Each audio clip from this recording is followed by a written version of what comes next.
What's up, everybody? My name is Demetri Kofinas, and you're listening to Hidden Forces, a podcast that inspires investors, entrepreneurs, and everyday citizens to challenge consensus narratives and learn how to think critically about the systems of power shaping our world. What you're about to hear is the 9th episode in a podcast series hosted by me and my co-host, Grant Williams, titled The 100-Year Pivot. In it, we speak with some of the smartest, most plugged-in people we know to help position ourselves, our organizations, our families, and our portfolios for the once-in-a-century economic, political, and geopolitical reordering that we believe is currently underway. In today's conversation, Grant and I speak with Roger Mitchell, an entrepreneur and writer whose essay, The Answer Was Here All the Time, published in Grant's 2025 compendium, explores faith, meaning, and the search for moral grounding in a contemporary West that feels increasingly unmoored and an epistemic freefall. We begin today's conversation by diagnosing the cultural and spiritual malaise that seems to have taken hold of Western societies, the fraying of the social contract, the boomer blues, as Roger calls them, and why life inside the machine leaves us lonely, angry, and afraid, and in dire need of real human contact.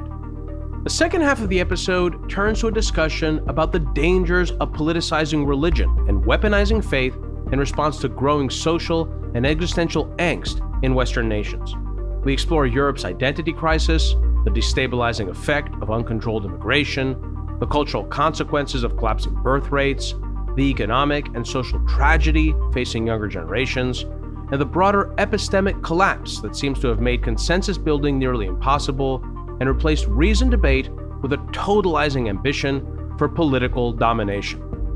The episodes in this series are published a week ahead of time on both the Hidden Forces and Grant Williams podcast subscriber-only feeds. If you want early access to these conversations, go to hiddenforces.io/subscribe and join our premium feed so you can listen to this episode and other subscriber-only content on your mobile device using your favorite podcast app, just like you're listening to this episode right now. If you want to join in on the conversation and become a member of the Hidden Forces Genius community, which includes Q&A calls with guests, discounted access to third-party research and analysis, and in-person events like our intimate dinners and weekend retreats, you can also do that on our subscriber page. And if you still have questions, feel free to send an email to info@hiddenforces.io. and I or someone from our team will get right back to you. And with that, please enjoy this deeply meaningful and spiritually grounding conversation with our guest, Roger Mitchell. Welcome, everybody, to another edition of the 100-Year Pivot. Joining me, as always, on this is my friend and co-host, Demetri Kofinas. Demetri, how are you, buddy? I'm great. How are you doing, Grant? I'm good. It's been a while. We've been I was going to say, it's been a while since we did a whole bunch of stuff. Yeah, since we did one of these shows. We text, but I haven't spoken to you in a while. Maybe it feels like it's been a while, but how long has it been? Like a month? Yeah, it probably has only been about a month, right? It's just weird. There's so much happening in the world and in each of our lives, and you just kind of get wrapped up in this stuff, and suddenly you look and a month's gone by. Because of what you've packed into it, it feels like it's much longer. I've been tuning out a lot of the world. I don't know about you. I've been trying to. I think you've been more successful than me. Oh, yeah. Well, one of the things I did was I deleted Twitter off my phone, and I didn't even make an effort to do it. I think I finally reached the point, because I've gone through a few phases here with this. I reached a point where it's like, it wasn't even an effort. I just can't. Oh, you know what? That's great. I need to do that. It's not even valuable from a business point of view anymore, but it's a form of pollution, and I don't want to pollute my life with it. Yeah, I agree with that. I still find it useful for finding stuff out, but you've got to be so surgical now, and you just kind of got to wash all the filth off anything you find, I've gone back to just ordering books and reading books now. My new hobby is learning about the disintegration and collapse of the Habsburg and Ottoman empires, not because I'm looking for some kind of corollary to the United States, because I know that's a popular comparison point these days, but actually because of the resurgence in nationalist movements in Europe, as well as the events unfolding in the Middle East, and a desire to think more deeply about organizational forms of governance and how transitions from one form to another can lead us to all sorts of political upheavals and violence that, in the case of the Balkans or the former Ottoman territories in the Middle East, form the basis for the world that we are living in today, even if we don't realize it. Anyway, that's a whole nother conversation, obviously not. Well, but an understanding of conflict and the nature of it and the paths to it has never been more important than now, right? Yeah. So I'm kind of geeking out on history at the moment. Good man. Doesn't make you a bad person. Well, listen, we've got a guest joining us in a second, a good mate of mine, Roger Mitchell. And the reason Roger's joining us, back in February, one of the things that started this journey for Demetri and I was a collection of essays that I published in February of this year. I called the compendium Fin de siècle, end of century, because I'd asked some friends of mine, because of the same impetus, the same feelings that led to Demetri and I doing the 100-year pivot, that I just felt things were changing, and I wanted to get 5 people who I have an immense amount of respect and admiration for to write their feelings about the nature of that change. And one of those essays was written by Roger, and each of my 5 friends was given a very broad brief. I didn't tell them what to write. I wanted them to come at it from whatever direction they wanted, thinking that if they all came at it from the same direction, there was as much information as that as if they all came from a different direction. And they did all come from different directions. And Roger's direction was a direction of religion, something which plays a key role in his life. And so,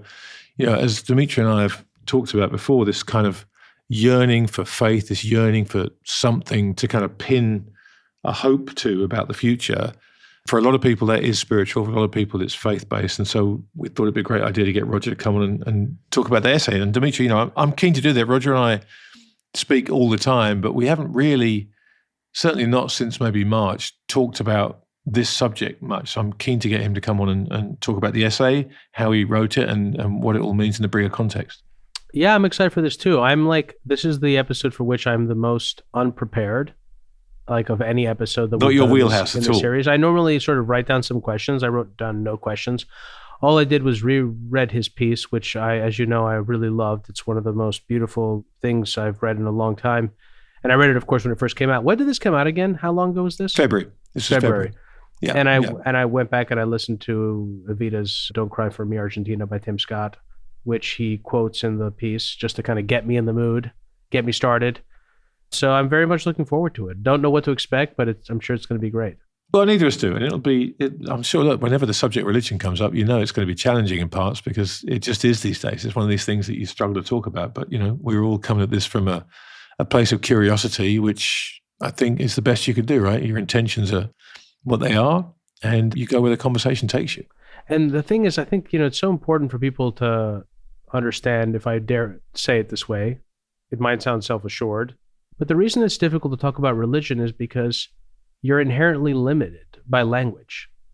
Language cannot encompass the totality of what it is that we're talking about. This thing that we feel, what we call the divine, the mystery. And this is, for me, why it's always been difficult and why I never feel comfortable with any particular word to describe what people will refer to as God or Yahweh or Allah or whatever, because we're all just kind of doing the best we can. And that's, Roger makes this point too, actually, now that I think of it, because he brings up the importance of poets and poetry. And what is poetry? It is our best attempt to use metaphor to describe feeling. And that feeling, I think, is the closest thing that we get to understanding this thing that we call God. Yeah. Well, look, let's talk to Roger. And with regards to Roger's essay, Demetri's going to include it in his show notes. I'm very happy to send the full compendium of essays to anybody that wants them. So feel free to email me and I will happily send you a copy of them. And then, so they're 5 very different essays from 5 very different men, but I found an awful lot of meaning in each one of them. So without any further ado, Demetri, why don't we invite Roger on and get stuck into this? Let's do it. Well, Rog, mate, it's great to see you. Thank you for joining us on the 100-Year Pivot. So much to talk about. Demetri and I have done a little You mean this intro. isn't goal on goal? I think I'm on the wrong podcast. You and I are so used to doing these podcasts and just laughing about the world. Still time to get out of this one. No, it's too late now. You're locked in. But, I guess the place to start with this is to, as I say, I asked you to be one of the contributors to this collection of essays that I published in February because, you're one of the most thoughtful people I know. And I had a very good sense of where you'd come at this problem from, and I wanted that perspective. And you didn't disappoint me. You came at it from the angle that I expected you to, but the content of it was so fascinating. And in all the correspondence I got, so many people highlighted your piece, which was interesting in and of itself, given this is a largely financial, business-interested crowd. The other essays were largely targeted to that crowd specifically. Yours is much more secular and in appeal.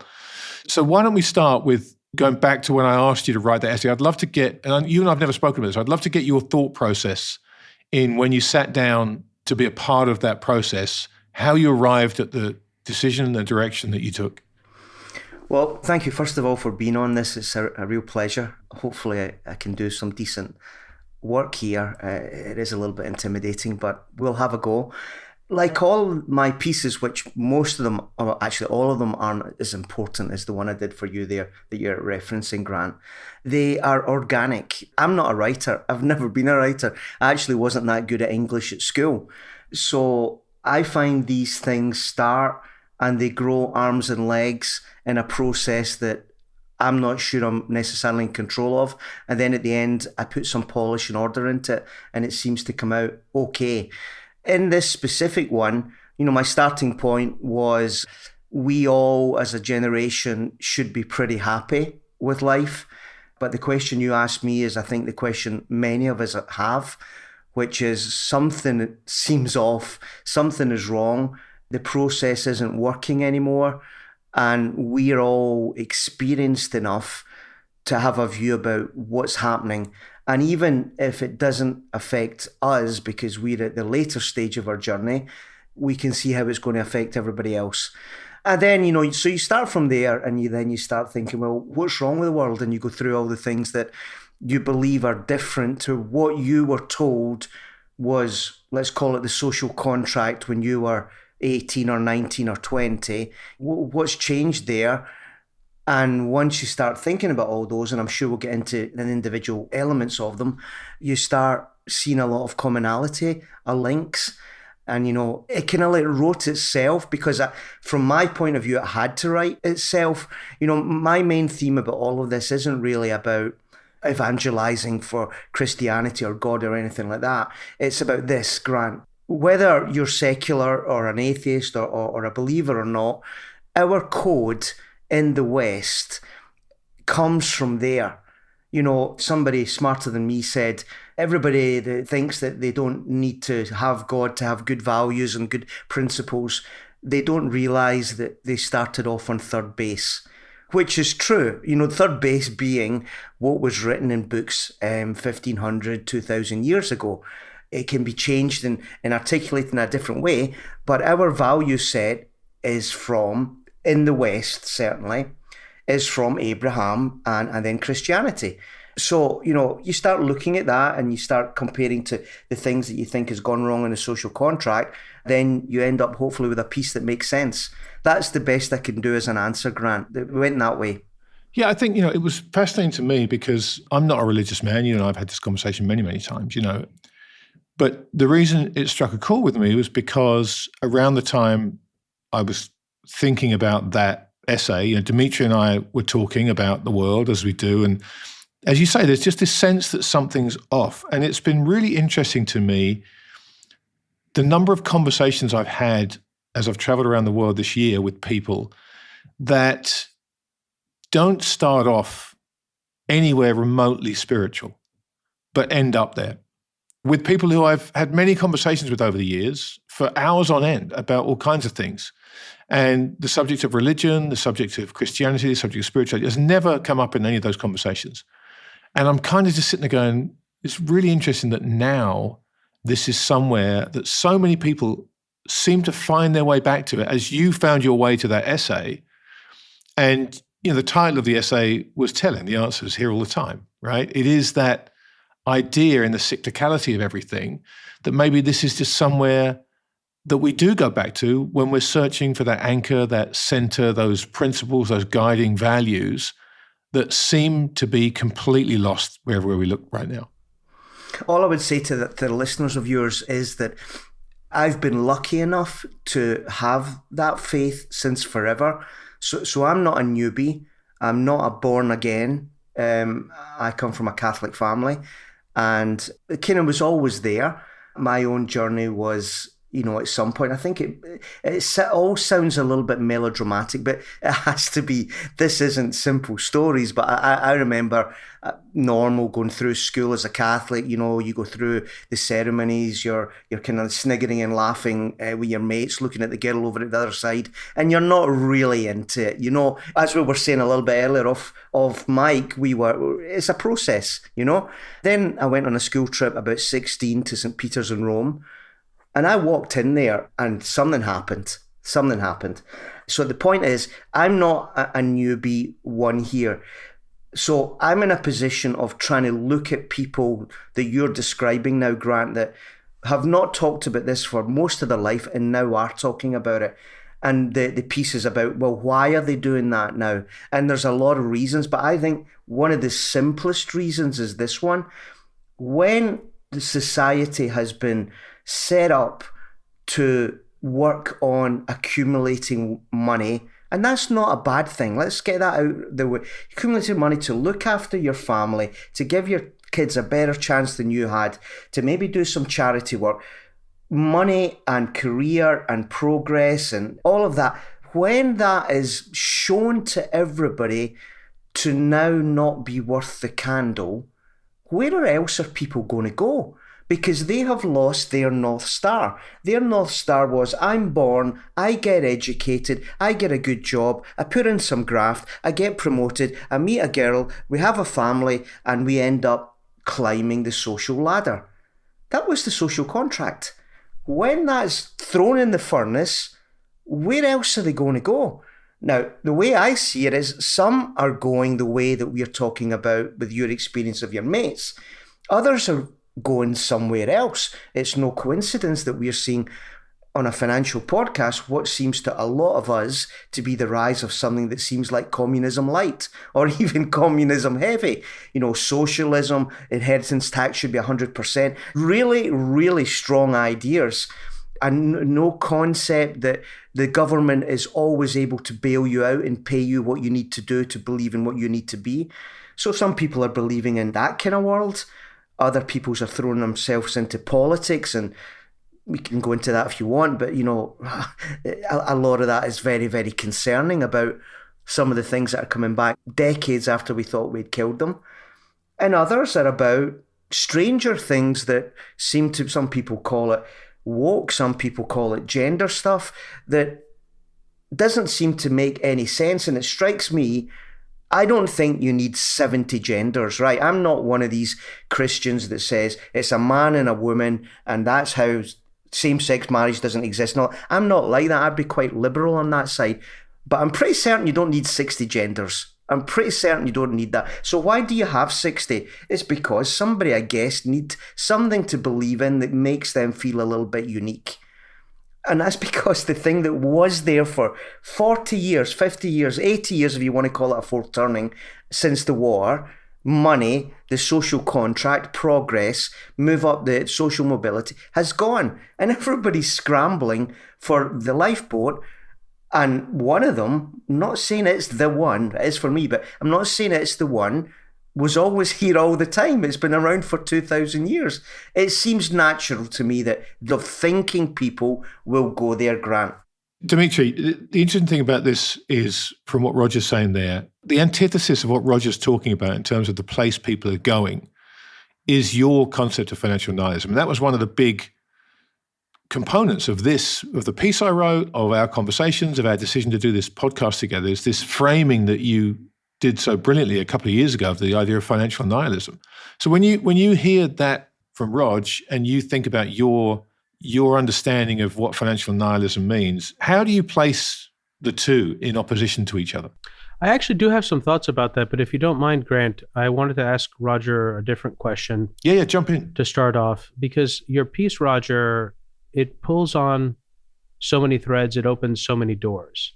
And it begins really with a diagnosis. Not even before a diagnosis, it begins with a description of the symptomology of what appears to be wrong before you get into a diagnosis of what is wrong. And that symptomology isn't just generational, but you do focus very much on what you describe as the boomer blues. in the piece. And you observe that we're not happy. You say essentially that the children of Reagan, the children of Clinton, of Thatcher are in a bit of a funk.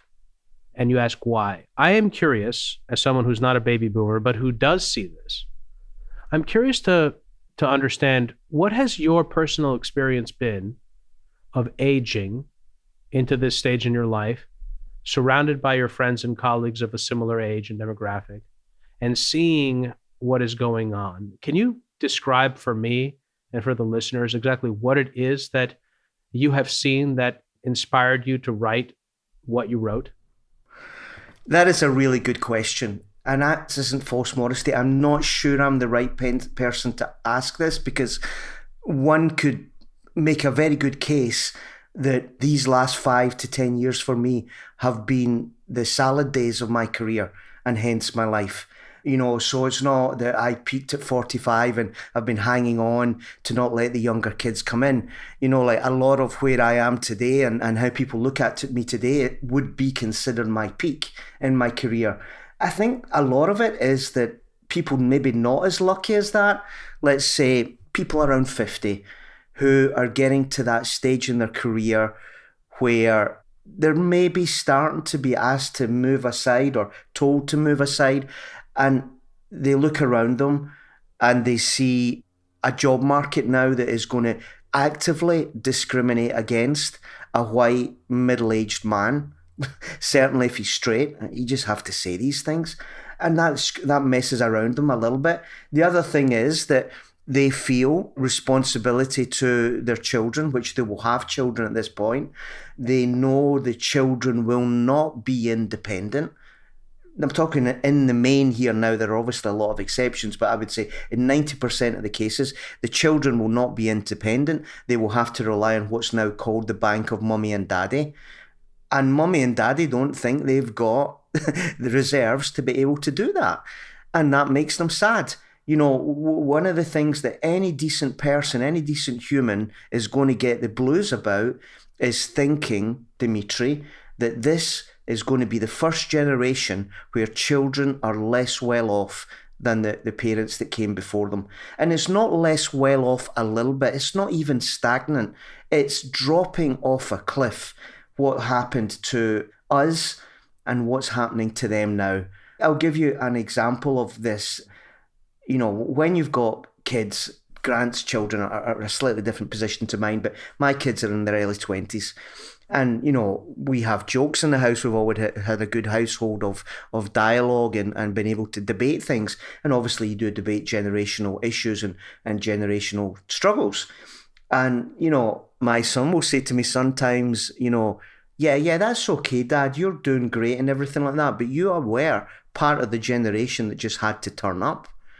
You just had to be relatively intelligent, get a good education, get a degree, put in a bit of a graft. Don't be stupid in work. When you get naturally promoted, you'll end up making a nice salary and your house will be super affordable and you'll pay it off around a certain amount of time.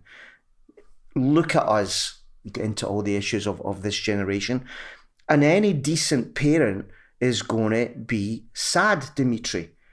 And then this isn't the case for, I don't think, a lot of people that are listening to your podcast here, but then you look around the society that your children are now in, and this is the symptoms that you're talking about. Some of the things make you desperately, desperately depressed. Some of the ideas of things like, there's no meritocracy anymore. The thing I was mentioning earlier was more or less it was meritocracy, more or less.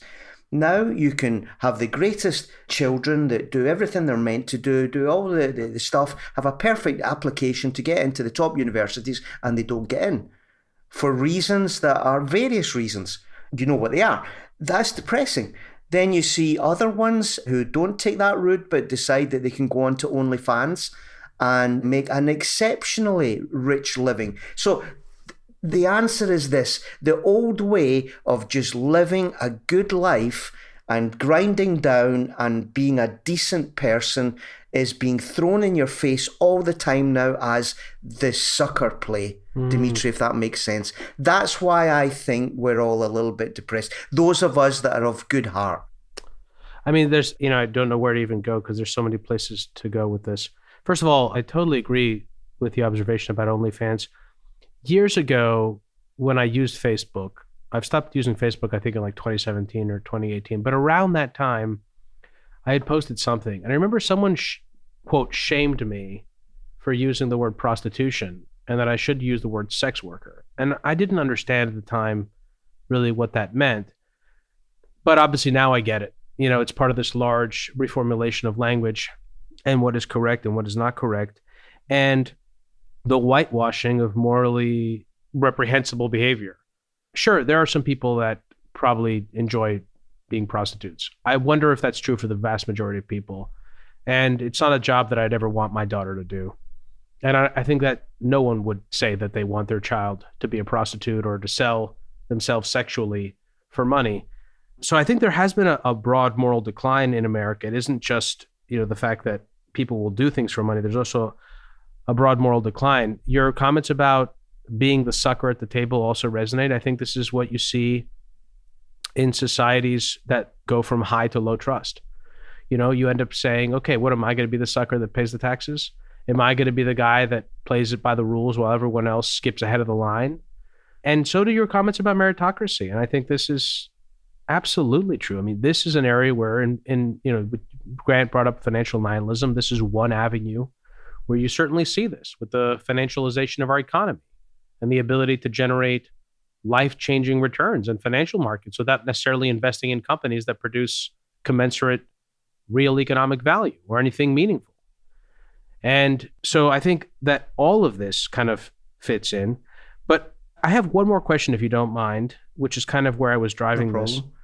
So when you talked about the boomer blues, because I see some of this, I see a lot of this in terms of the anger and resentment. I look at a lot of folks who are, in their 60s or especially in their 70s, and they've really made it.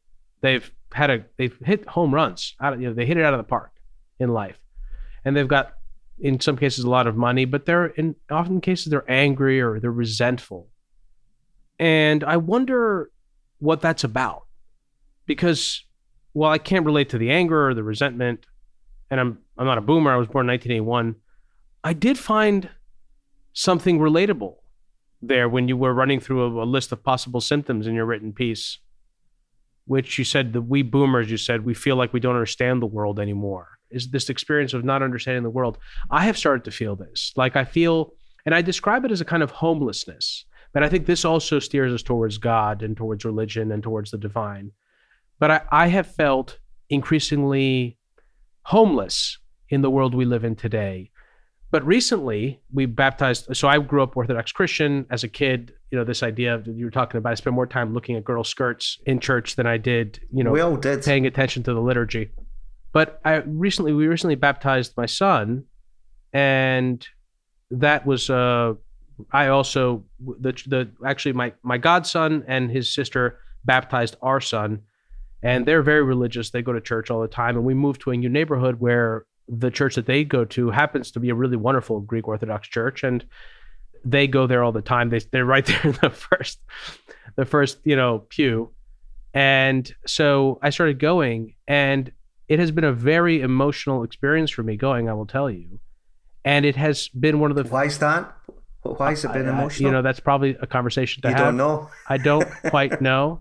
It's been very emotional. I will say, but one of the reasons I think is that it's one of the few places where I have felt this kind of coming home. When I was a kid and we would go to church, this was, shortly after my grandfather had passed away. My grandfather passed away when I was 3, I think, my mom's father. And when we would go to church, my mom would always say, we're going to light a candle for grandpa. And we would light a candle. And I feel that when I go now. And actually, I will light a candle for my grandmother, for my mom's mom, who passed away in 2009 or 2010. Anyway, and unfortunately, when you're an immigrant family, everyone's away. So she passed away and I couldn't be there. But, I remember what that was like being a little boy, holding my mother's hand, going to church. And it feels like a kind of homecoming. And the liturgies, I know them, even though it's been so many years since I sang them. And I think there's something especially comforting about the ritualistic nature of the Orthodox tradition because of all the chanting and the rituals. And I see all these people, a lot of people that have been going for the last 20 years since I dropped off, that are still there, or 25 years that are still there. And so there's a kind of community element. But I kind of went off. So I asked you a couple of questions, Roger, and then I went off describing my experience. Well, let me answer that because I remember your questions, and I think that you said something there which I think is the answer. And it starts with a financial or business symptom. In my view, one of the great business opportunities in 2025, and it has been for 10 years, if not more, is actually doing proper customer service for anything now. Basically, the pitch would be, you call a number, a human will answer you within 30 seconds. You could be anything, but I think that is a winning business at any service at all. Now, you say, why are older people angry, or why are even you angry? I'll tell you the answer is because you can't speak to a human anymore. And this is a symptom of the roll-up play of private equity. You get all these little smaller niche operators, you put them together, you save costs, you make a process where it's all outsourced. Everybody laughs and says, yeah, that's a bit of a trope. But I'm telling you, it's true, because older people who by definition maybe are a little bit lonelier now, they want to speak to a human. And like when they do speak to a human, you hear them and they start talking about the most absurd conversations because they've just got a need to speak to a human being. It's the same with everything that we have to do in the prime of our life of having to get something done, achieve something, get a new driver license, whatever it is. We know the pain before we start because we won't get to speak to a human. Guess what? You go into a church or a synagogue or a mosque, I can only speak for a church, you feel that you're speaking to somebody. Somebody is there for you. I would say even more than that, they were waiting for you. I don't want to get too holy-woly and all of this, but it doesn't happen very often. But sometimes when I go into a church, it doesn't happen very often at all, especially when it's empty and you've gone because you've missed it or something like that. You just feel, you're here, welcome back, And that just washes everything else away. Forget the spiritual side. I'm saying humans are basically social animals. And when a phone has made that nobody even has eye contact on an underground train anymore, and on the other side where call centres and bots and automatic things don't allow you to just have 30 seconds of small talk with a stranger, which makes you feel a wee bit better and part of a human community, you get lost because you're in your little cocoon. And we are being ripped away what is our basic nature, which is social. That's why sport is so important, because you go to that stadium, you're in the main surrounded by strangers, but you will strike up a conversation because that's what you do. And that's why I think two business things, the invent of the smartphone that has done everything that it's done, and the other side, the invent of the destruction of human customer service, has made us all secularly, utterly depressed. I mean, I'll let Grant go, but for the audience to have some context, before we got on this call, I was ranting, and actually I felt bad about it afterwards because I was like, this is not the energy that I want to use to start this call. But I'd been recently, and our Genius members know this because I posted some videos to the community about it. The last couple of weeks, I've been dealing with this health thing. No big deal, everything's fine. But it required me to interface with the healthcare system meaningfully for the first time in a long time. And while of course I've had this customer service nightmare experience in every other facet of my life because it's pervasive, I've had it in the healthcare area where you can't even get the doctor staff on the phone. Now you have to get the call center on the phone, and they could care less about you. They hand off one thing to the next. You get just sent. And I am one of those people, and it's really fascinating to hear you say this. I am one of those people that once I get on one, first of all, you're 100% right. I get on the call. I know what I'm in for. I'm already prepared. And I've learned to stop buying into the bullshit of accepting the prompt structure, because I know I'm just going to go through hell. So I just go immediately to representative. And when I don't get what I want, I'll curse into the phone line, because I've discovered, or at least it used to work, that if you cursed, they kind of realize they have an angry customer. They kind of expedite the call. Their AI figures it out. Like I don't even. That's exactly right. Yeah. And it's such a universal problem. But to your point, what the God is money, efficiency. How do we increase profits at the expense of the customer experience? Everything is about increasing profits. And you see this in every form of automation, even at the checkout line in supermarkets. I'm the kind of guy, believe it or not, That my wife makes fun of me because she actually likes the self-checkout. She's like, I'd rather just not talk to somebody. I actually like going to the person to check out like a normal, what seems to be like a normal human experience.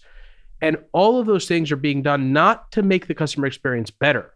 In some cases, the automation could make it better, but they're being done to increase profits for the corporation at the expense of the customer by putting more decision-making burdens on the people who are already exhausted from the number of decisions they have to make in their daily lives. Well, I want to ask this question to both of you, and I'm curious as to what you both think about this. Just listening to that dialogue is absolutely fascinating. And, this boomer blues, Rog, of yours, which was so beautifully identified in the piece. And again, to anybody listening that wants to read that piece, the compendium that Roger's essay was a part of, just let me know. Demetri, I'll give it to you so you can include it in the show notes or whatever. And if people want to get it from me, they can just email me. I'll happily send it out to you. But part of the problem, it seems to me, Rog, is that the older you are, the more experience you have, or the more likely you are to have had experience of a time when things were much, much better, right? You've lived through, so you've felt and you've seen and you've lived and you've experienced the deterioration. So you just feel things are getting better.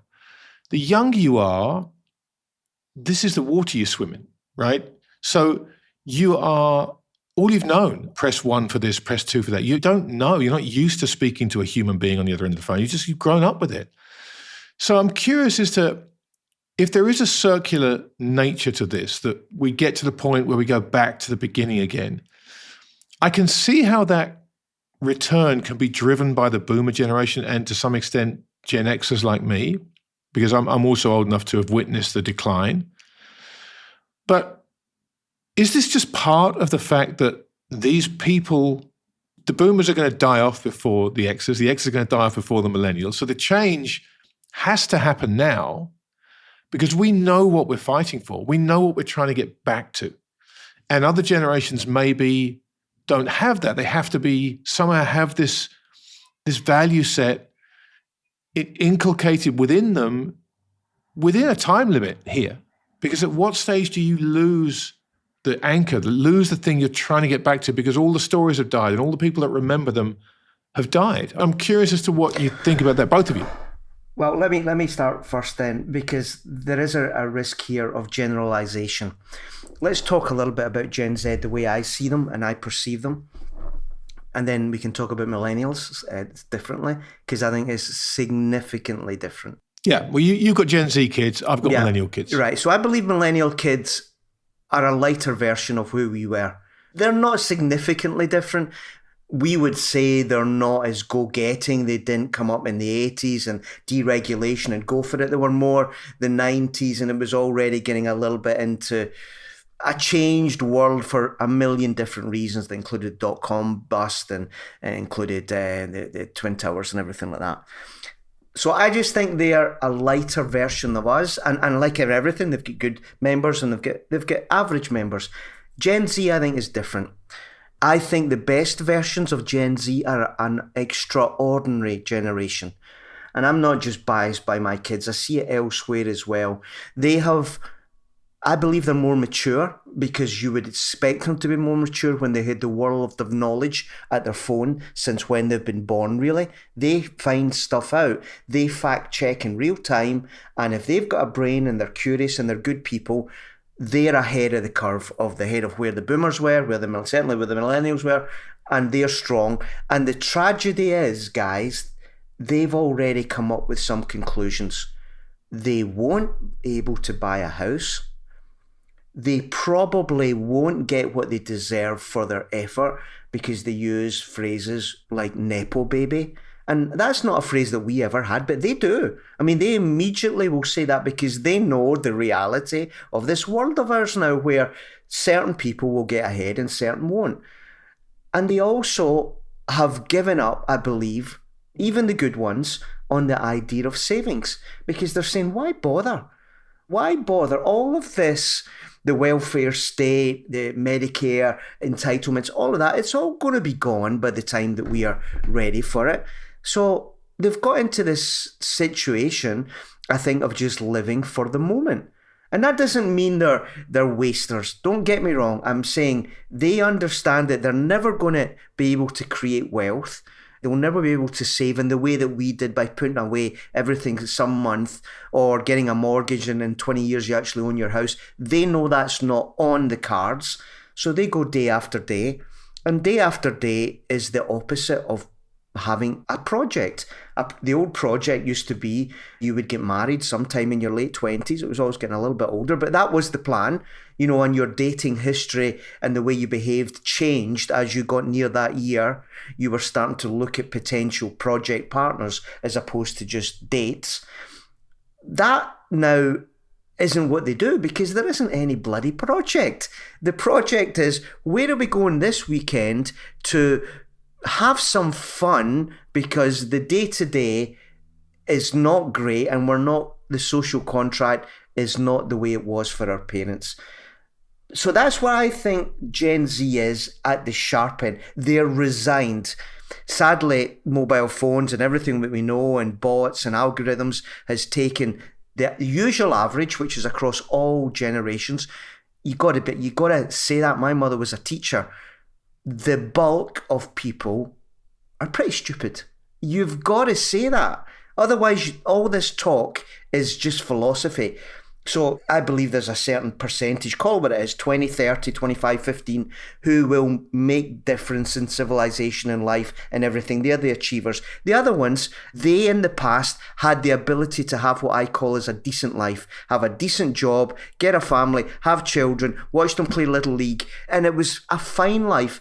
Now these people, they're not having that family life. They are just consumed in their little algorithm.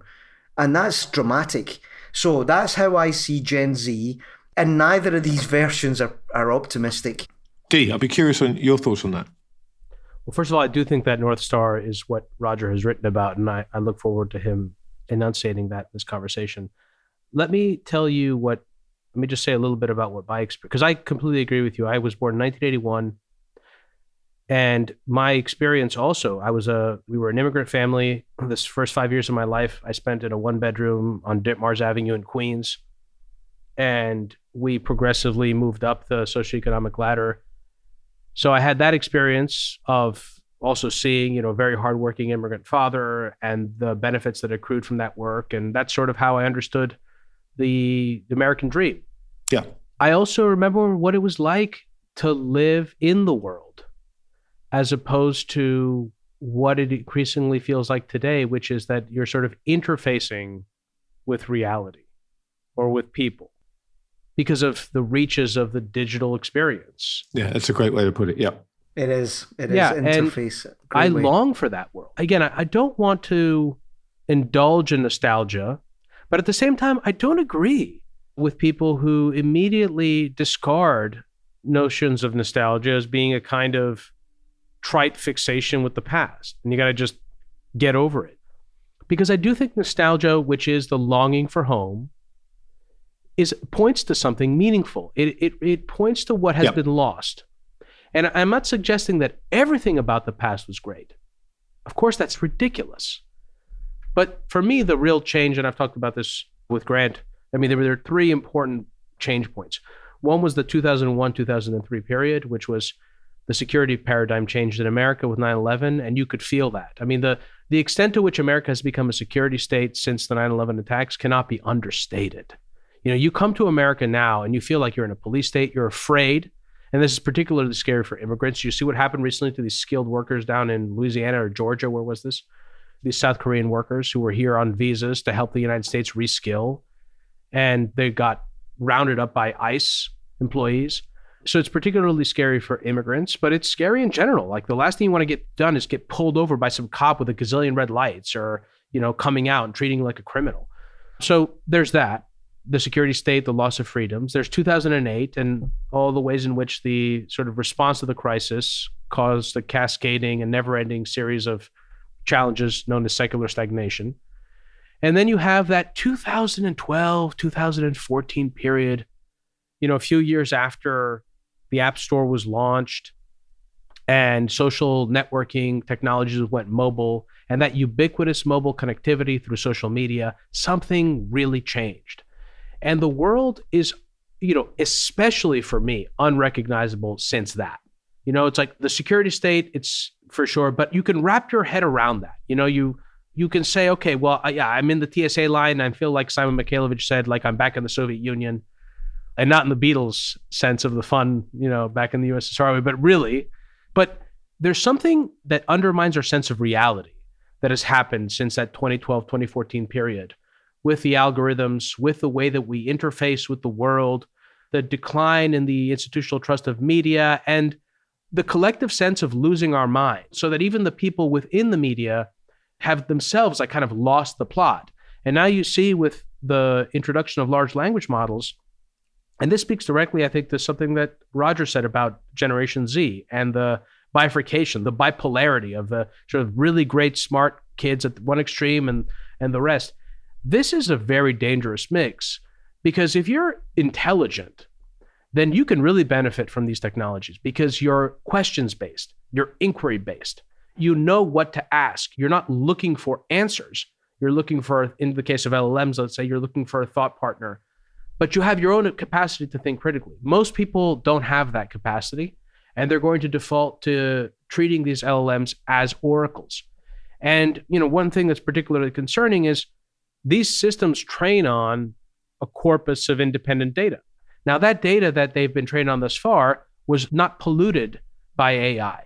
But now, as you see, people increasingly take the answers that these systems provide and they incorporate them into their work and increasingly do less and less editing. And so the data starts to become polluted on which these systems become trained. And this is one reason, for example, that I take pride in the physical library that I've built over the course of my life. And I think it's a great inheritance. And I think that books written before 2023 or 2022 will trade at a premium, because we are entering a world where it's becoming increasingly difficult to trust what you read.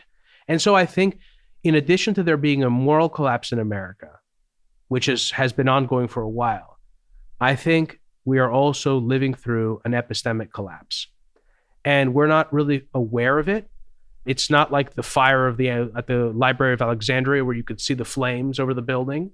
There is a fire raging through the base of knowledge in the West, and we're not aware of it, and we don't quite know how to deal with it. It is affecting our politics. It's affecting our capacity to build political consensus. And this, to me, in addition to the moral collapse, which I think can be addressed with many of the things that Roger has talked about, and with, again, people use, what is that phrase, truth, there's one truth, but the sages speak of it by many names. I think that God can provide answers to the moral questions. I think when it comes to this epistemic problem, which has to do with how do we actually live in the world, I don't have an easy answer. Let me just comment on that. And then, Roger, there's something Demetri said there that I want to throw to you, because I think you can offer some really interesting insight on this. Because, Dee, the problem with this collapse in knowledge and this constant reinforcement of easy solutions to complex problems, which we're constantly being thrown. ChatGPT, its most common usage is for homework, right? I don't know if you've seen the chart of the usage of ChatGPT. It fell 80% when the schools went on recess, right? It's a cheat. And until we have a genuine desire to make hard choices and do hard work in order to achieve outcomes, or do hard work to really understand things. This story, I was talking to someone yesterday on a podcast I recorded, so anyone listening to this is going to hear this story again, but this is a different audience that's worth repeating. Charlie Munger was asked at a Berkshire Hathaway AGM. He mentioned in one of his answers about knowledge and understanding and the difference between the two. And someone put their hand up and asked the question, so can you explain the difference between knowledge and understanding? And Charlie told this great story about Max Planck, the German physicist who in the early 1920s, I guess, or late 1920s, was doing a lecture tour around Germany. And he had a chauffeur who was driving him from one town to another. He was doing, this was back in the day when a physicist giving a lecture would, pack out auditoriums all around the country. That's the kind of world that they had back then. And they were driving between towns, and the chauffeur was having a conversation. The chauffeur says, Mr. Planck, I've heard you give your speech so many times now, I could deliver the speech myself. I know it off by heart. And Max Planck said, well, why don't we do that the next town? We'll do that. You can go and give the speech. So they get to the next speech. They swap uniforms. The chauffeur puts on Max Planck's I presume white tie and tails, and Max Planck dresses the chauffeur and sits in the front row.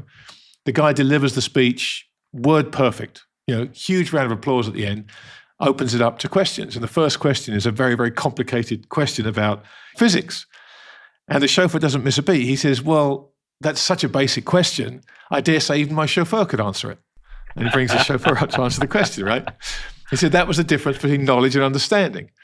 And so until we have that hunger that humans have always had for understanding and not just knowledge, it's really difficult to get back to these places. And these fires raging, which I think you're absolutely correct about, these fires raging through this library of knowledge that's been built up, no one really cares because they just want the knowledge. They don't want the understanding anymore. And until we find a way to reinvigorate people's search for understanding, not at the pointy end that Rod spoke about, because that's always there. There are always people that strive for understanding.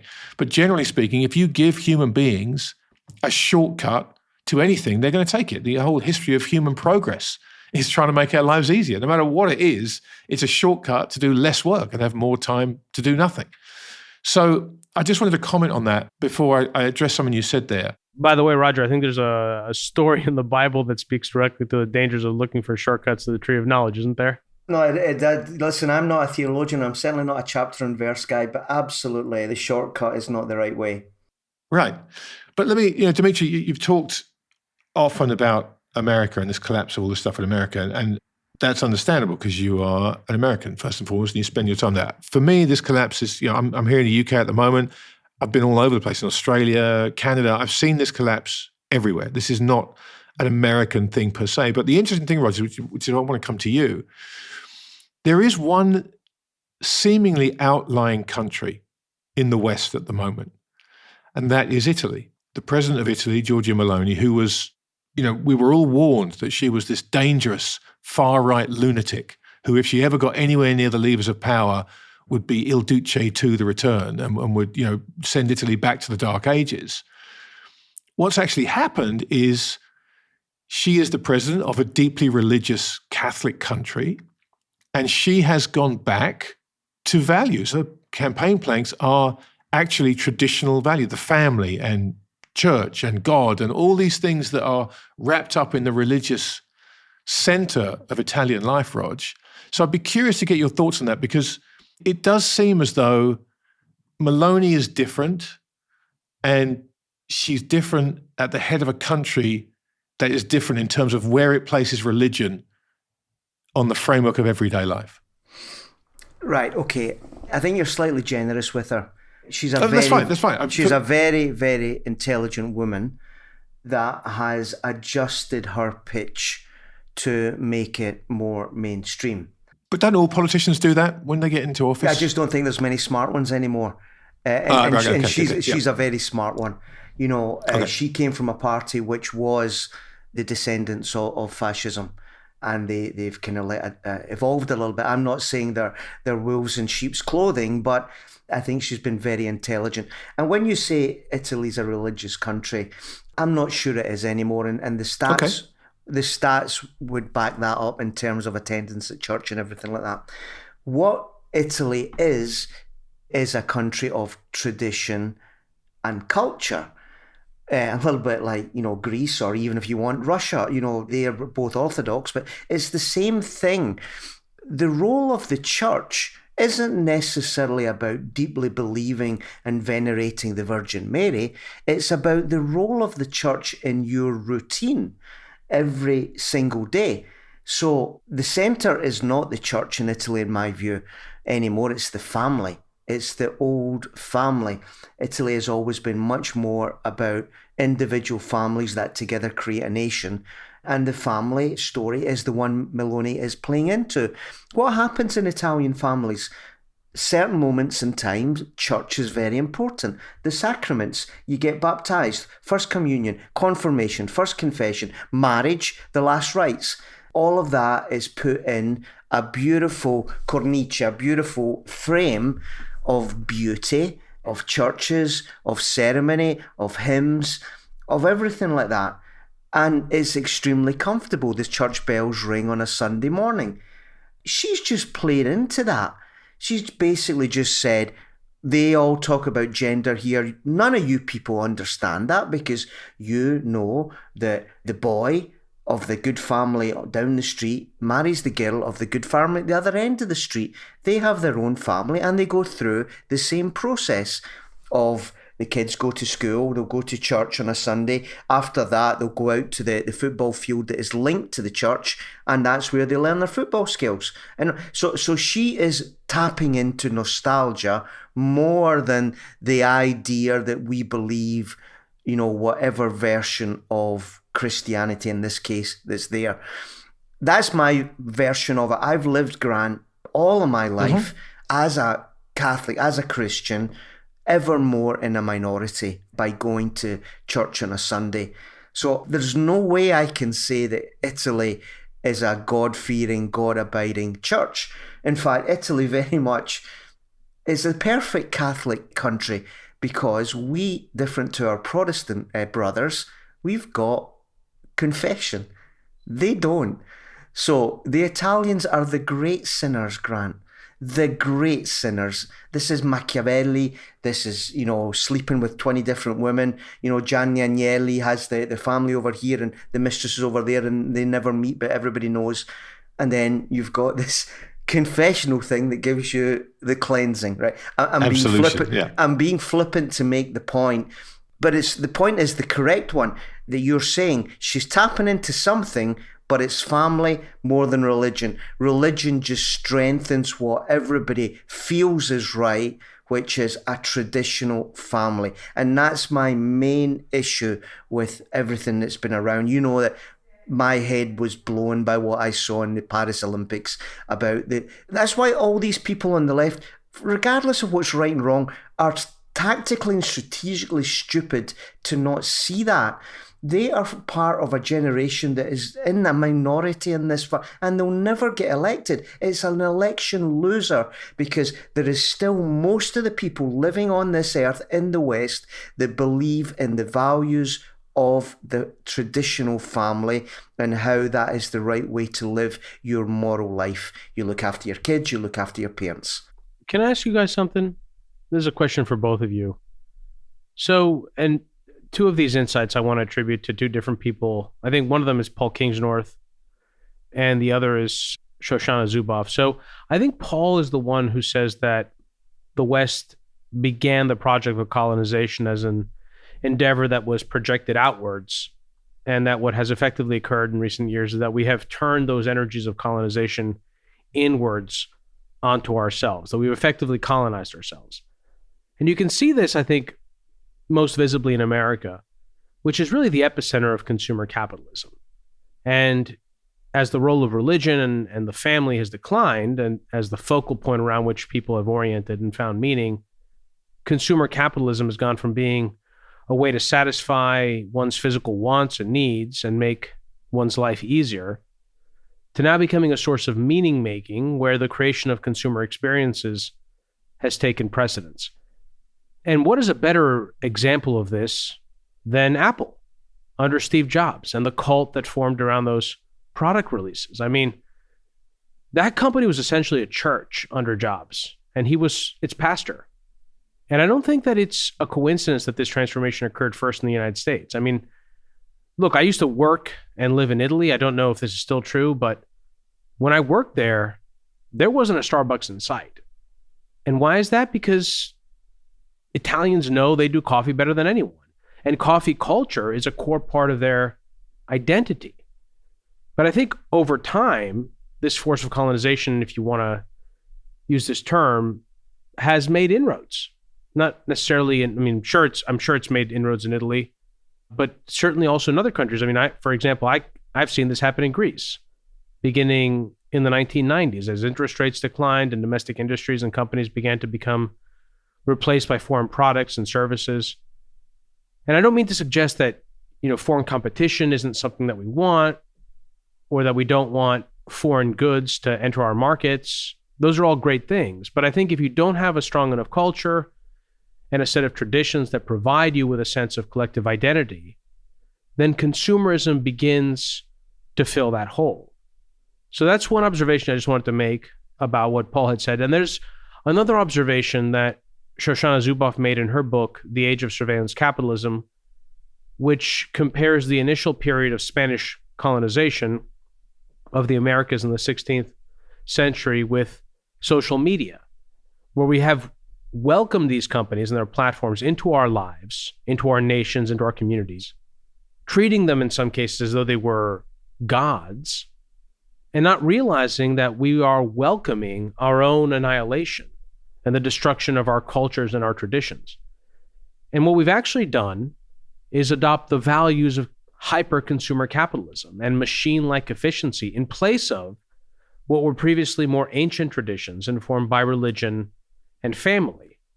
And now we live increasingly in a cacophony of anger, competition, and conflict. And then we wonder why we're all depressed all the time. And maybe it's because we've built a world in which human beings aren't meant to live, in which they can't live, or they can't live meaningfully. So that's sort of my take on it. And I'm curious if any of that resonates with you guys. That's my summary as well. It's about meaning, regardless of every individual's answer to that. You know, when you go really far back, really high, really macro, which you have to do, especially if you're thinking about things like the fourth turning and you're talking in 100-year cycles, what's the big macro thing? The big macro thing is that we have spent more money than we should have, certainly since coming off the gold standard. I know that's fed into all kinds of distortions that have major effects. One of them has been, you have these crises, you drop the cost of interest, housing is the main thing goes up, people can't afford a house, they don't get married, they don't get kids. The second one, which one could think is completely unrelated, I've just told you that it is related. The birth rates in the West are unbelievably low. Less so in America because you've got, I think the Hispanics are doing their thing there. But in Europe, it's a disaster. So if you were the grand planner in this kind of idea of the New World Order that some people say is there, you know, World Economic Forum, United Nations, EU, all this kind of stuff, and you were saying, what are our big problems, folks? The big problems are we can't deal with this debt that we've accumulated since 1971, and the West doesn't have enough people to pay for the systems that they've put in place, entitlements, pensions, etc., etc. What's the answer you would come up with probably within the first 2 or 3 hours? Immigration. And that's a good answer. You and I, Demetri, both come from immigrant families. Immigration is a good thing. I just wonder, and this does become high philosophy, I just wonder if at some point there are these people, these grand New World Order leaders, the strong powers behind in the shadows that are saying, damn it, why are these immigrants that we're bringing in so bloody truculent? If they were just nice people, this might solve itself. But the issue is they're not. And this is another thing that you need to say, and it's not Islamophobic or anything like that. History is always, past is always the prologue. History is where you learn things. The Battle of Lepanto and all this, and this isn't a new thing. Islam's coming in and there have been issues. It's always been the case, especially in Europe, in Spain, in Sicily, and all of that. There have been major battles fought. I believe the fact that this hasn't been addressed is now one of the parts that's not allowing what could have been a possible solution. Let Europe be filled by Africans and other nations that are still with a strong birth rate, and we can still keep going.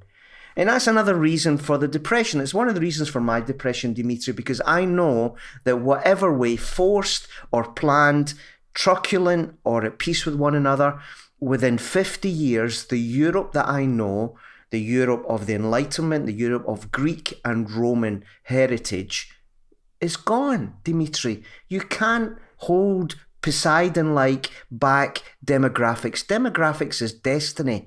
They're having more babies than we have. They have got a different culture. They will change the culture of Europe that has been here for 2,000 years. That's the main reason for my boomer blues.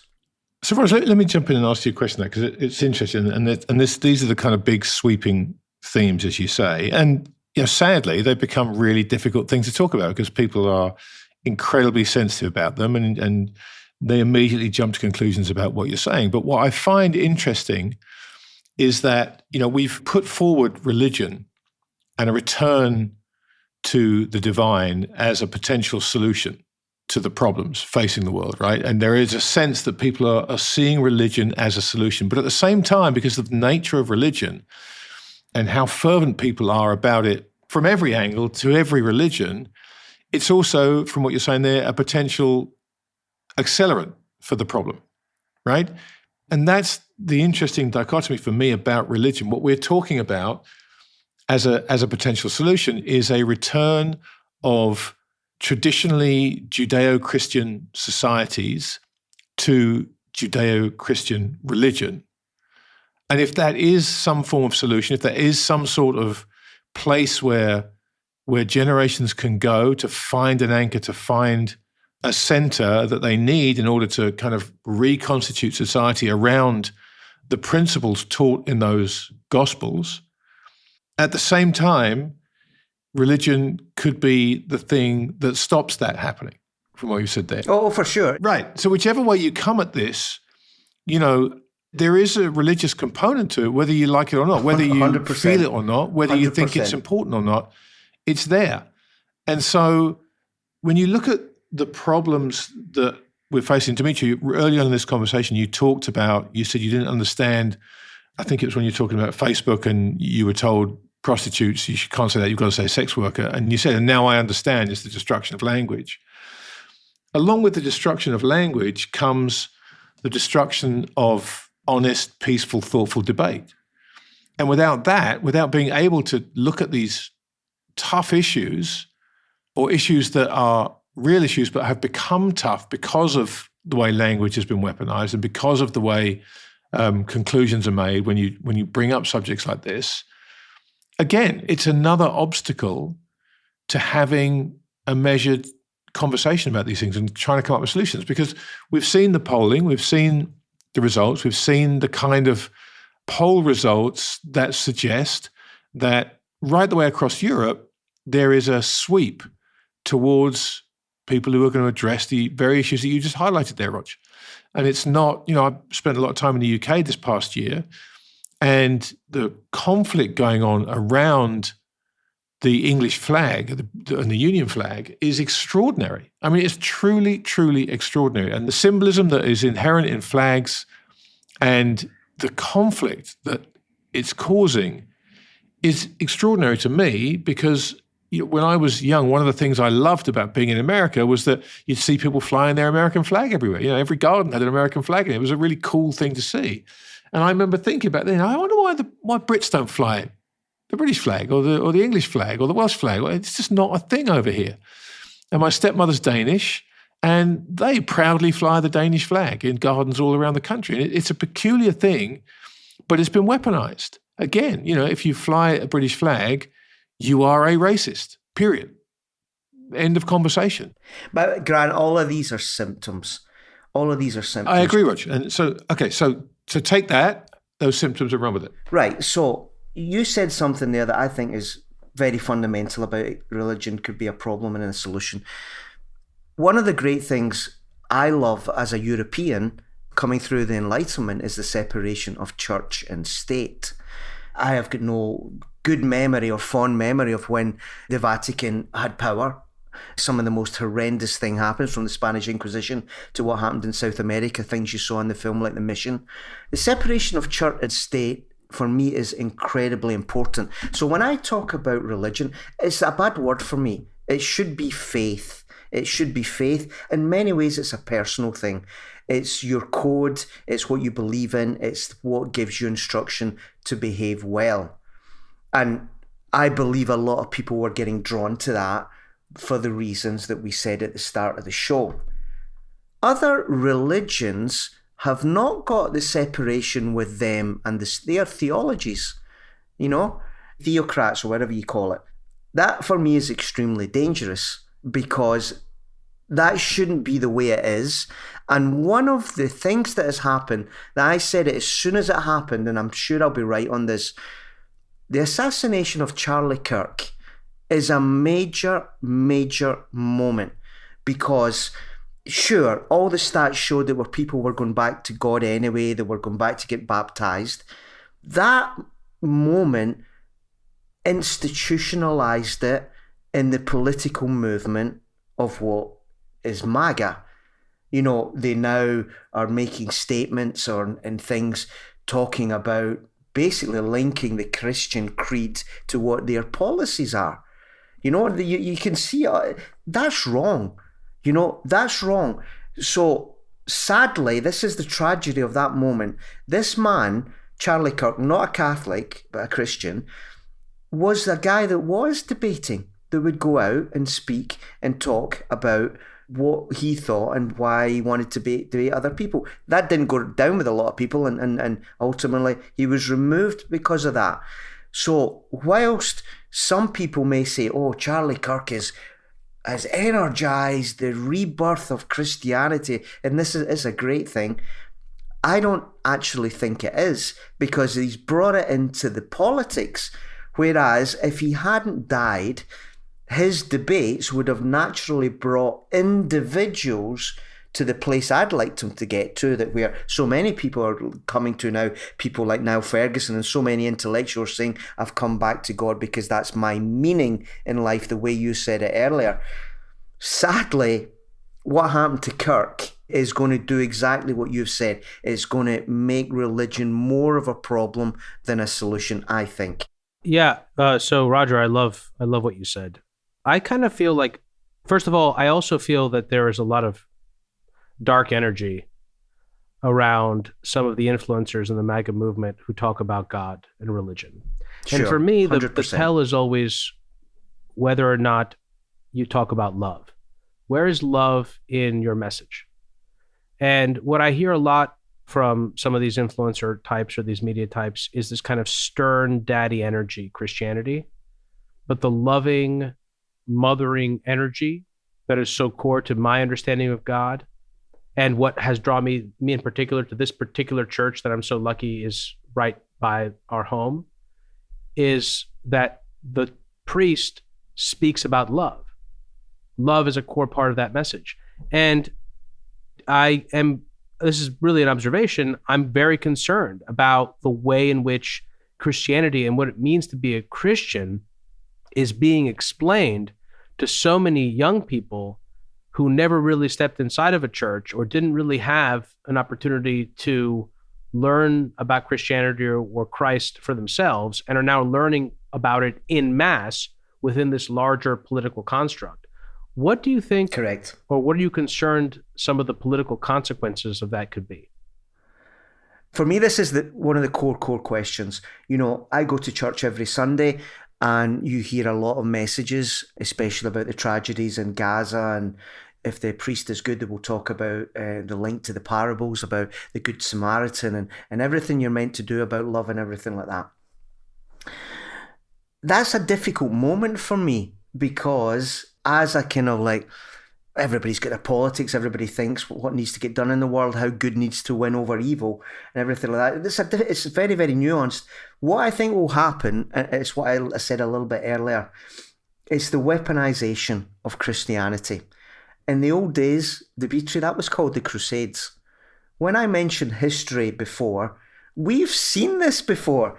Islam expands, Christianity gets its shit together, puts on the Red Cross and pushes them back.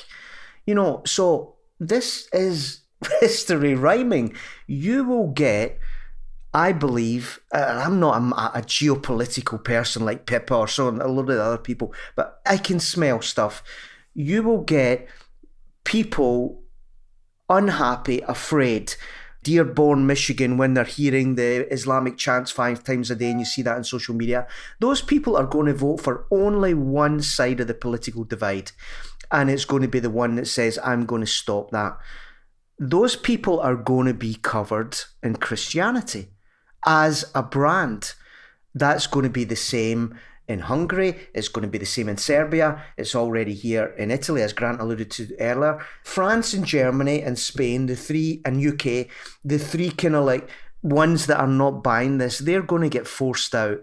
And I believe that, sadly, unbelievably, we'll be in a situation where the West will be a Christian West, where before every state of the nation we will say the Lord's Prayer and all this kind of stuff, and everybody will be kneeling at football grounds, and all elements of our culture will go back to something, like you say, that most people don't understand, but it will be a natural Newton's third law reaction to what's happening over there, and it will be battle lines drawn. And where will God be in all of that? Nowhere. Right, so this is how it's so bloody difficult, because, Demetri, I'll be honest, if I have to choose between one or the other, I know which one I'm choosing, because it's what I said earlier, Greek Roman heritage is the one I want. If there has to be something to happen to protect that, sometimes that needs to happen. I don't want it to happen, but if it has to happen, I know what side I'm on. And then I go to church on a Sunday and I hear things like, every day, choose any parable you want, but I'll give you the ones of the crucifixion, right? 2 things happened at the crucifixion. The first one he says is, forgive them for they know not what they do. In his last breath, he was forgiving somebody. The other one is the guy on his left, the thief, who chastises the other thief and says, look, we deserve what we got. We've been bad guys all our life, and he doesn't deserve it. He's somebody different, and he says, you'll be with me. So forgiveness at the last moment is still possible. It's always possible, always. All of these messages in Christianity are utterly beautiful. There is nobody of good heart, of any background, atheist, Buddhist, whatever, that can say this isn't exactly what goodness and love represents. And to see that weaponized is a bit tough. It's going back to when the Vatican had the Spanish Inquisition, or when Protestants and Catholics were killing each other in the 17th century.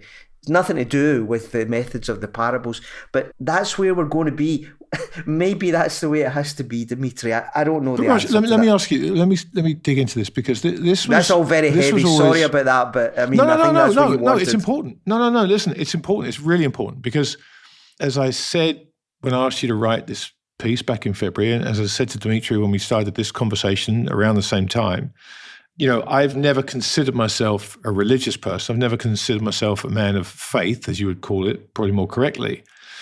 And I said at the time, though, I feel this moral vacuum, and I feel that I'm looking for something to organize my thoughts around, and more this subject has come up.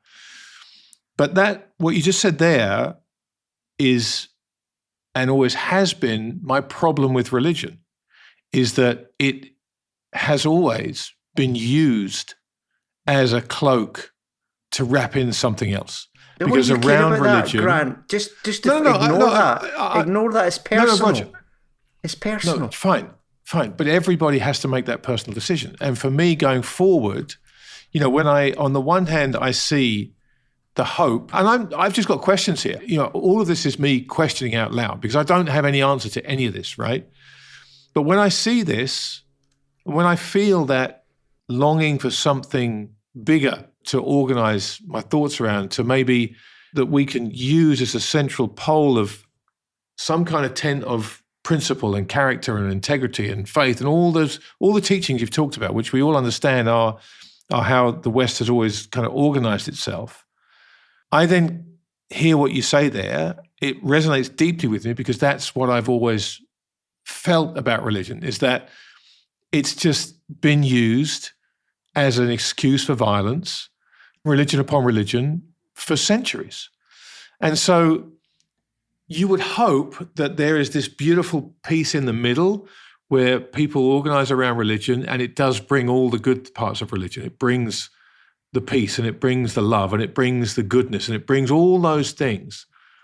And maybe there's a part there before we get to the part you're talking about there, which is your religion against religion, and my religion, my God's better than your God, and we're going to fight over it. And I don't know how this path looks, right? I don't know if I should be cheering a return to religion because I want all those good things, or I should be fearful of it because maybe we skip those and we go straight to the violence. One you can influence, Grant, the other one you can't. You can influence the personal one. You can say, I need this meaning, I found it in this person. And by the way, this is the smart play for all the philosophers out there. If you're a good person, just cloak that in faith if you can. And if it was wrong, the faith, you've lost nothing because you were always going to be a good person anyway. And if it does exist, you're ahead of the queue. I always joke like that is the smart play, But seriously, religion should be a personal thing. And when it's used for something more than that, you can't do much about that, Grant. What are you going to do about that? I just see the forces. What's that thing from the Usual Suspects? The greatest trick the devil ever pulled was to say that he didn't exist. Well, the rise of Islam, and in some cases, not all cases, it's funny that the more westernized the Arab countries, if that's a right phrase, are equally scared about some of their fractions of Islam as we are. Yeah, the radical, yeah. Yeah, right. They are. You can hear so many Saudis and Emirates people talking very, very much about this. So if this Islam radicalism rises and causes the rise of Christianity, which was, by the way, probably dying and has been dying for I don't know how long, and the curve is down the way, maybe that's destiny. Like one of the things about being very solid in personal faith is you do believe in the greater thing, that the mysterious ways that you can never understand. Apart from being sad about the fact about how demographics are going to work, I don't really spend a lot of time thinking about the grand things about whether the Protestant Anglican should come back into the Catholics, or where does Buddhism sit, and all of that. I don't, because I can't influence any of that. I'm not a politician. I've no intention of being a politician. I just find it very natural that my values and principles are absolutely those in the parables of the gospel. I find that very natural, and I feel that when I go to the church, the house of those parables, I feel very welcome. Sometimes particularly strongly, most times not. But it feels like that's my meaning.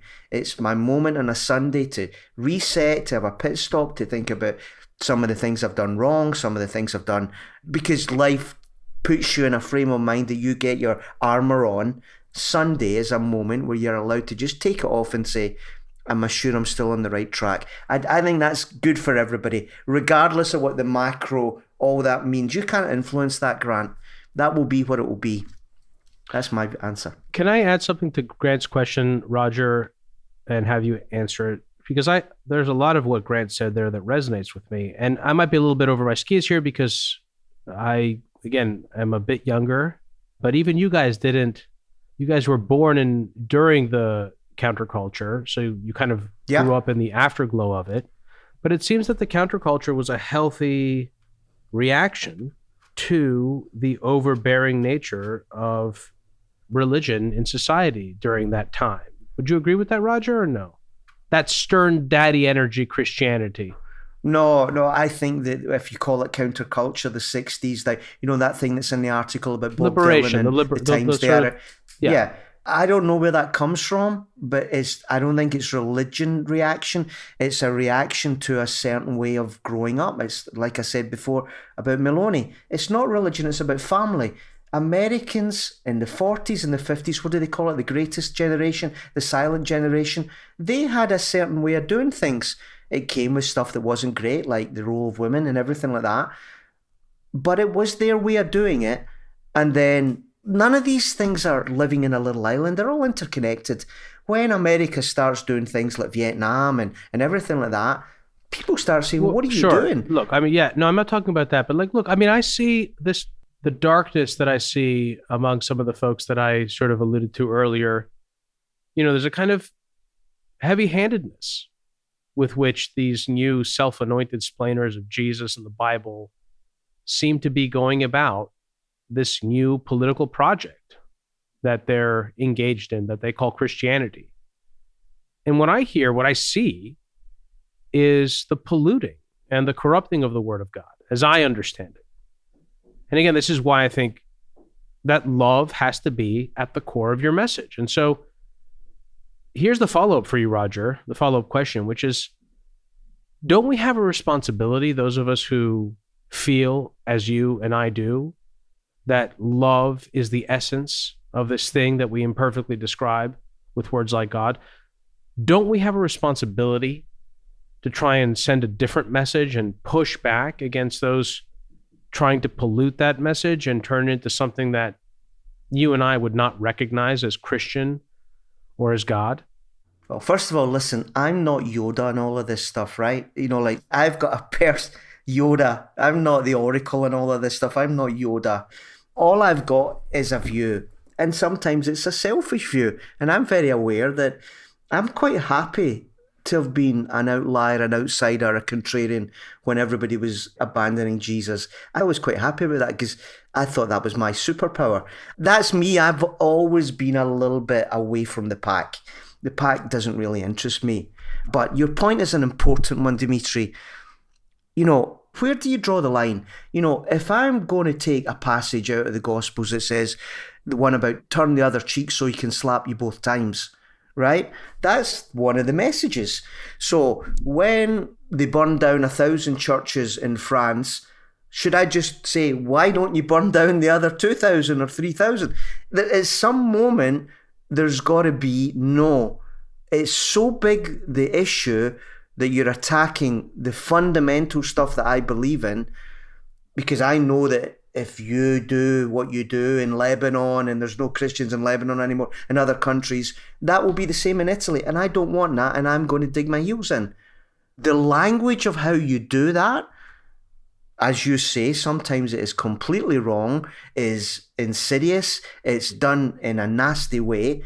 But at some point, you've got to stand up for what you believe in, and then you nitpick it and say, no, I'm not going to turn the other cheek. I'm not. But there's some bad politician or some preacher in America that's raising money and screwing everybody out and his tax situation. I can't stop that. That's been going on for years. These people fraudulently using the word. I can't do anything about that. But if you tell me, am I happy that somebody is standing up to what is represented by this unholy triumvirate of communism, anti-Semitism, and gender fluidity? Yes, I am. I mean, that's not politically correct to say that, but yes, I am. That somebody should be doing that.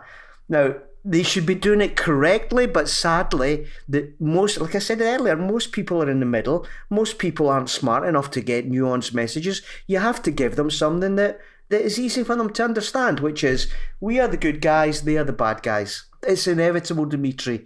You're not going to change that, I don't think. Well, I would just say this, and then please, Greg, go ahead.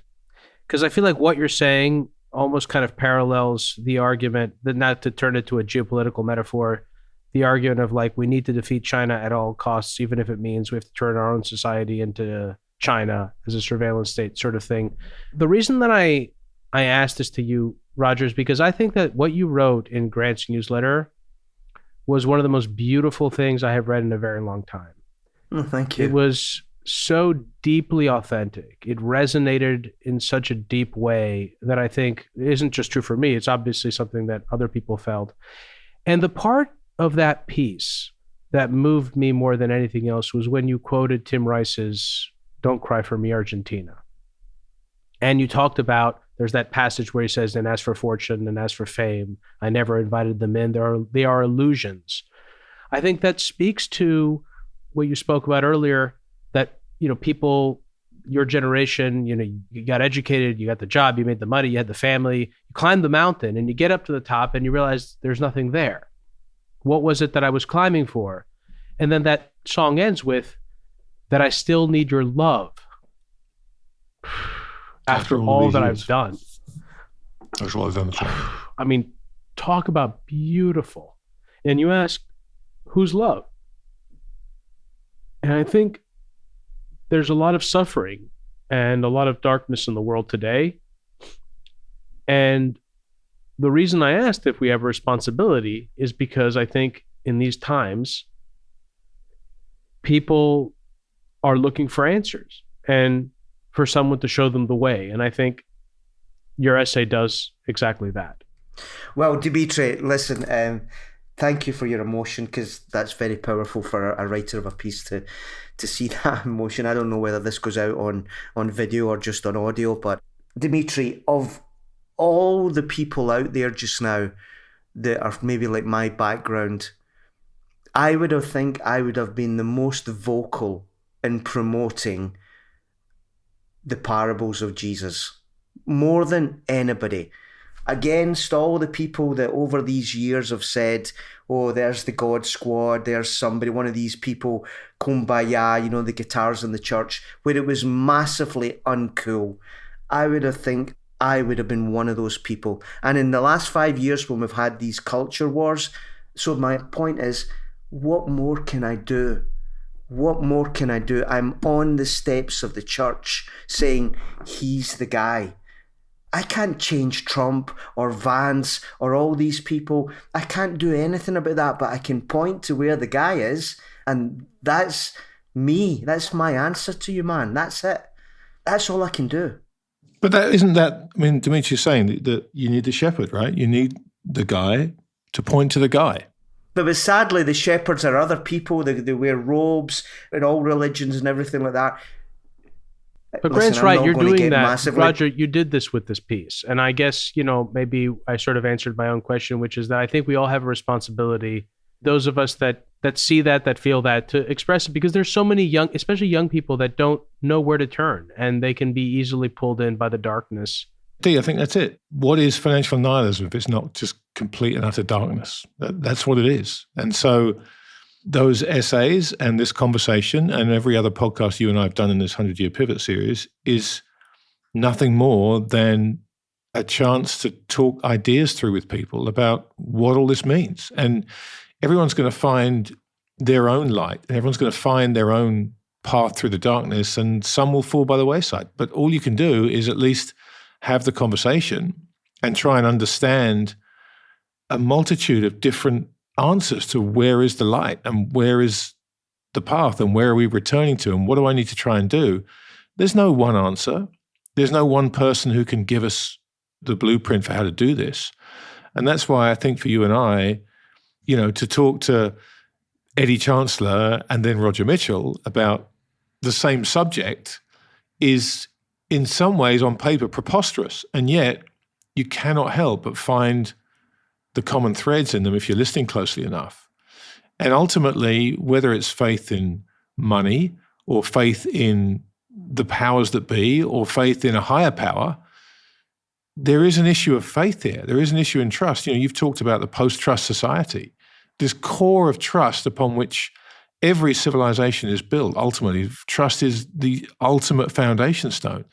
And faith and trust, horses of a different color, that's all. That you trust in a higher power. You have faith in your leaders to make decisions that are better for everybody. You have trust that we will find a way through this. You have faith that the times that are to come are going to be better than the times we're in now. Without faith/trust, whatever you want to call it, however you want to frame it, it's hard for me to see a path through this. So you have to find your own definition of it. You have to find the right way to frame it for you, and then hang on to it and live that life, as Roger says, for yourself. And maybe you can be a shepherd for other people simply by being honest and having the conversations. Guys, all I can say is that I'm sure if people listen back to this, there'll be a million contradictions on what I've said. By definition, you cannot... This isn't science. This is way, way above science. And there's loads of contradictions in the Gospels, as I said. Forget the Old Testament, even in the simple Gospels. All I would say is this, and this doesn't, you don't have to be a believer or believe or not, but it's a great way to live life. And it's a way everybody that you meet every day, you just need to transfix their face to, if it's a woman, Mary, and if it's a man, Jesus, and you see how your behavior changes. That's what I try and do, because that's what it says in there. Anything you do to the lowest of mine, you do to me. That's just a great way to live your life.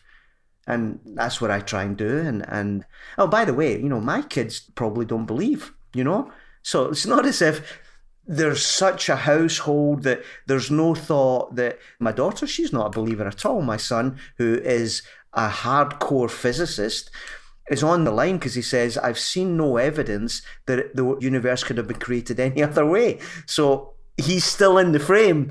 So like he's right on the line. My daughter, who is, and she says, no, Dad, I don't believe in that. So it's not as if I'm coming from absolute certainty. My mother, who is getting close to the end now, been to church all of her life, she raised me, she's starting saying things like, I don't know, I'm not sure. So anybody who's given it, he's there and I see him, it's nonsense. Just go to what the parables say and learn your life, live your life that way. And that works for me at least. And I think it works for most other people if you do it. And some people do it without even knowing. I mean, that's the beauty of it. Some people do it without even knowing that they're just following what's in the parables. I get emails a lot from listeners, and I try to answer as many of them as I can.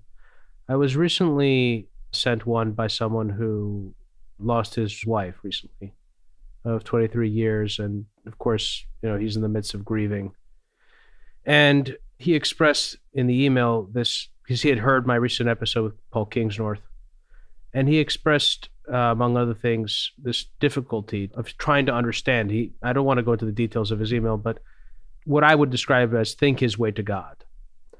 And when I learned at some point in my life, and I try to share this message with people that have reached out to me over the years with emails like this, is that I think that that's a trap. That I don't think we can know God through our minds, or what we call God. I think we come to know God through our hearts. And there's an author named Dan Millman who wrote this book called Way of the Peaceful Warrior. And I've mentioned this a few times in the past. There was a line in the book that I put on my Facebook page the night before my brain surgery in 2013. And the particular part of the passage is that a peaceful warrior's sword is love. Where it cuts, it gives life, not death. And I think that we are in the midst of a spiritual battle. And it's important also, besides understanding that we come to know God through our hearts, and God and love is a core essence of what, for me, love isn't something that happens in our minds. I know it might sound weird if you come from a materialist framing, but I don't think it's a chemical thing. I think love is something that exists in the world. But I think that, it's hard to conceptualize battling or fighting from a place of love. But Dan Millman's words have always really resonated with me, because there's something really powerful about this idea of being a warrior, but your sword is love. Yep. All I would say to lighten that a little bit, that's absolutely correct. But if you look at the story of everything that is written down, the fall of Lucifer and all of that, there's two major warriors, one major one, Archangel Michael. He wasn't messing around, Demetri. He was going down there and he was kicking some butt. And so what I would say is, again, I'm not a student of the Bible. And there's a lot of stuff in the Bible that I haven't read for myself, but I've heard recounted that to me doesn't resonate. And of course, the Bible wasn't written by God. It was written by men, and men attempting to convey the word of God. Some people might think they literally conveyed it. And I am someone who does not believe that the Christian Bible is the be all and end all. And nor do I believe that Christianity is necessarily the one true message. I think that there is a core essence that passes through all the great religions and perhaps all movements of spirituality over the world that speaks to this thing that our language cannot capture, which is so totalizing and great that it supersedes anything that our minds can absorb. Because I do think that life is in some sense a dream. I don't believe that, science can give us an understanding of the world ontologically. I think that that is something that is revealed to us. It's something that we understand through revelation. And I think Christianity is, one flavor of that attempt to convey those things. But that's just my opinion. And I know I kind of harped on about love. I'm a total gush, romantic, emotional person. No, but it's interesting, right? Because you've both identified that in different ways. Roger, yours is a message of love as well, in how you treat people. You treat them with kindness and respect and On generosity. a good day. That's the thing. That's my challenge. On a good day, because Right. the other side, I've got that whole thing about I'm going to win in the game of life, and whoever's in my way is going to get hammered. But over here, and I look at this, Demetri, as the little challenge I was given. How far are you going to go over this way and forget all this bit here? But also, isn't that the challenge of being a human being in the world of flesh and blood? That's right. Right? That's right. And yeah. Have you guys seen right. the Thin Red Line? Yeah, Yes. yeah. I mean, that was one of the most beautiful movies I've ever seen. And I feel like that movie, wasn't the main character Wit? Wasn't his name Wit? I mean, I feel like that was the line that this protagonist was sort of walking. He was in the midst of the Battle of Guadalcanal, and they're all, including him, killing people.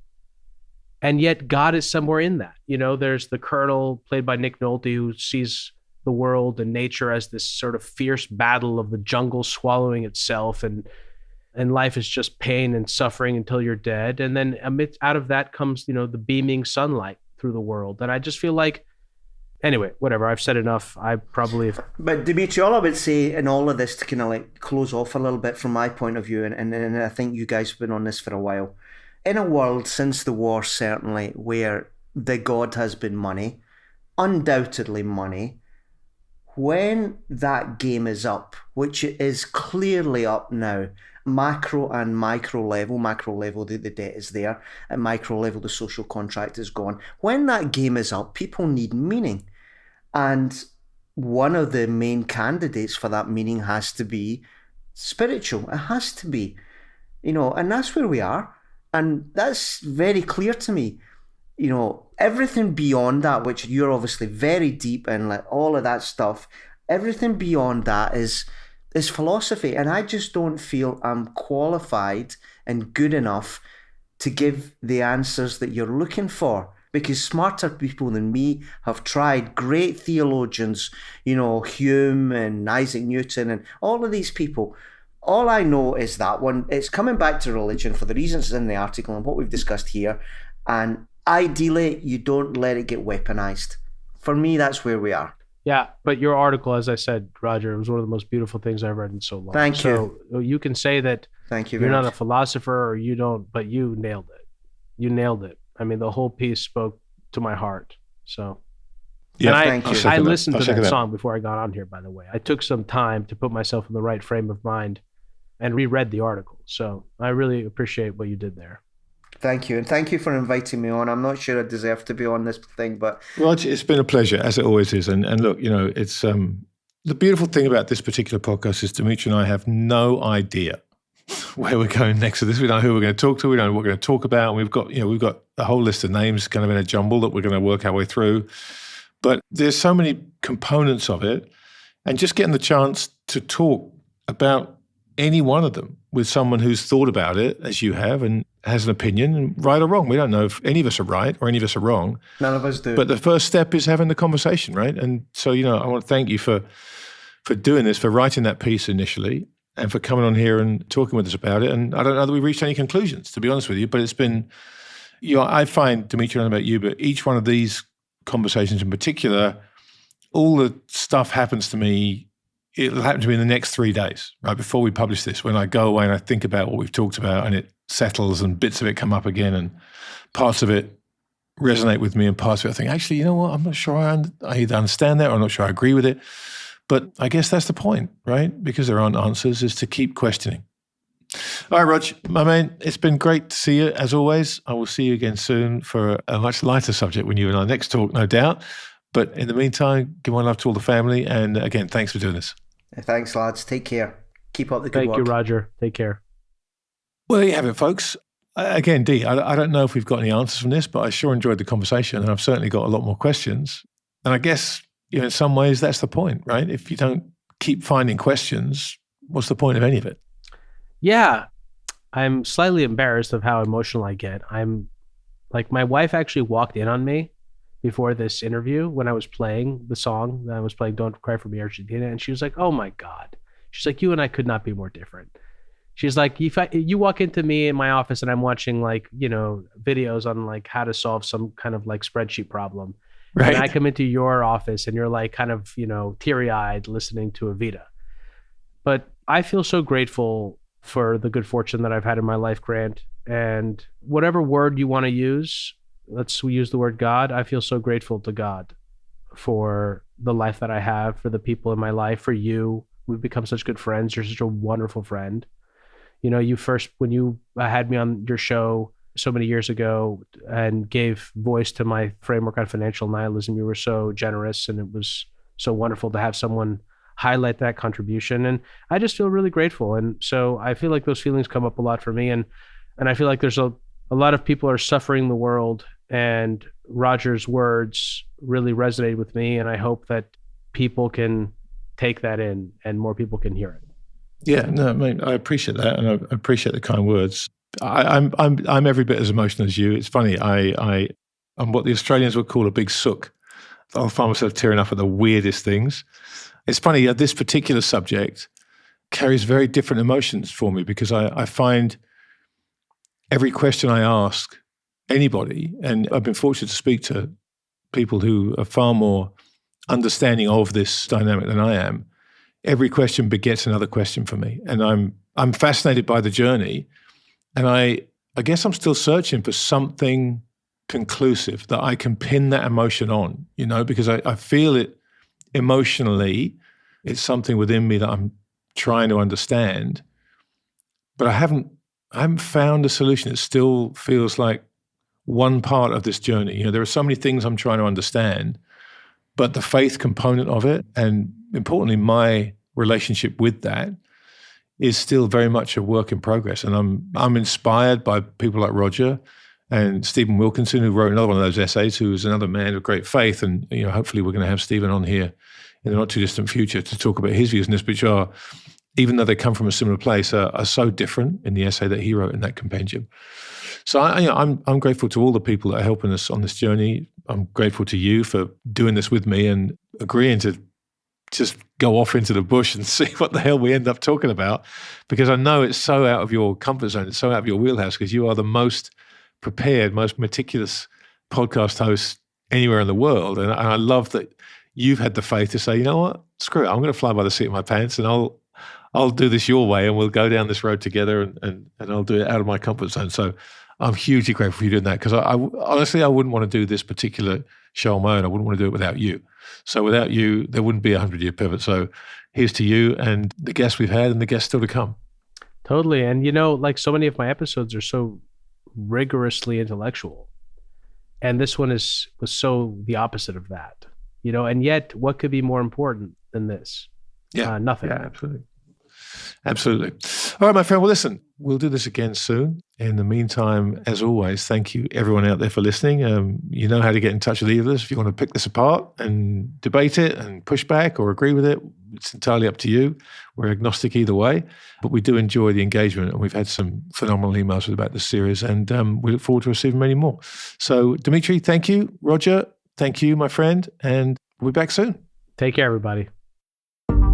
If you want to listen in on the rest of today's conversation, head over to hiddenforces.io/subscribe and join our premium feed. If you want to join in on the conversation and become a member of the Hidden Forces Genius community, you can also do that through our subscriber page. Today's episode was produced by me and edited by Stylianos Nicolaou. For more episodes, you can check out our website at hiddenforces.io. You can follow me on Twitter at Kofinas, and you can email me at info@hiddenforces.io. As always, thanks for listening. We'll see you next time.